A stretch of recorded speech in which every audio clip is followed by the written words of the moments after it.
time out muna sa pagkain, mag-unbox muna tayo ng latest phone from Honor, ang Honor X8B.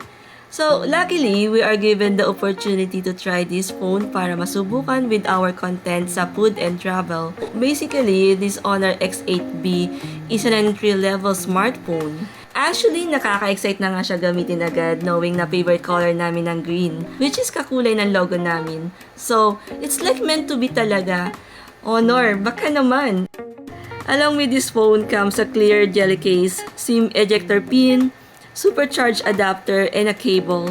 Plus, yung mga papeles na hindi mo rin naman babasahin. So, ito na nga, we're going to experience na the Honor X8B. Aside from the color, nagustuhan ko din yung vegan leather design niya, which is premium looking. And textured na rin yung likod, so hindi siya madulas sa kamay kapag hawak mo. Guys, sayang naman yung ganda kung tatakpan pa natin ng ibang case, di ba? Sure ko lang. Sa nakikita ko sa screen niya, ang vibrant ng display, which is nakakatuwa makita sa entry-level smartphone. Nasa right side ang kanyang volume and power button that also serves as a fingerprint sensor. 4,500 mAh ang battery niya that can last for a day but still depends on your usage. Honor X8B has a Snapdragon 680 processor that is paired with 8GB of RAM for better performance. It supports dual SIM and has a storage of 512GB, which is larger compared to other entry-level smartphone.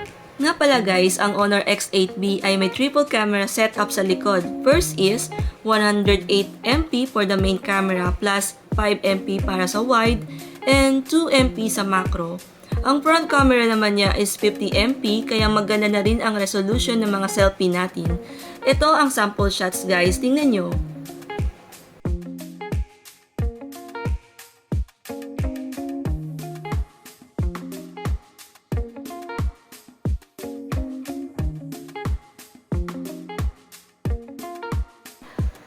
So, ito yung other details about the Honor X8B. And that is our unboxing and first impression for the Honor X8B. I'm Judy from Where At. Thank you guys for watching and kita-kits ulit tayo sa mga susunod na video.